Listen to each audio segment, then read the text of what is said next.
Hi guys, welcome back to my channel. For today's video, i-vlog ko lang po itong pinabebenta po sa amin itong 2023 Hyundai Creta na 1.5 GLS IVT. So ito po yung actual unit, color po nito is silver.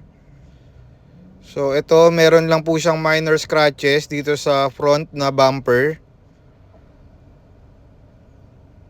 So ayan, ito po yung actual niya, yung gulong natin, makakapal pa po.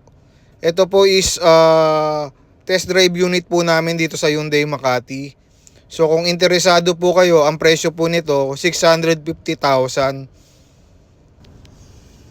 So dito po sa likod may konting sira po yung kanyang tail light, tapos may minor scratches din po sa bumper. So yun lang naman po ang ano nito issue. Overall okay pa din naman po yung unit. So yan. So two-tone po ito, yan po yung top of the line. So itim po yung kanyang roof.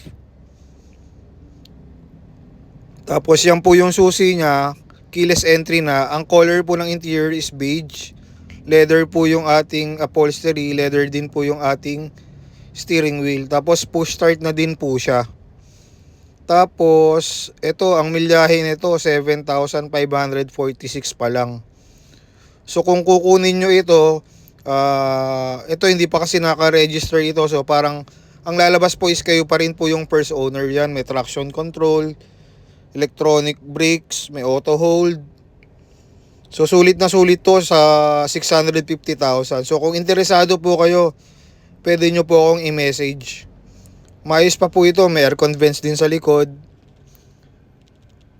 Alaga din po ito sa service kasi nga po demo unit namin. So kailangan maganda siya pagka ite-test drive ng mga clients. So sa likod, so ito yung likod niya, may yung spare tire nito bagong-bago pa din po. Hindi pa siya na ikakabit or na-replace, hindi pa siya nagagamit. Yan, may standard tools na kasama. So yun lang ho, baka meron pong interesado sa inyo. Rush po ito na binebenta, 650,000. Message nyo lang po ako kung interesado po kayo. First come first serve po tayo dito, isang unit lang po ito. So yun lang po, maraming salamat po. Flash ko po yung number ko. Thank you po, bye po, God bless.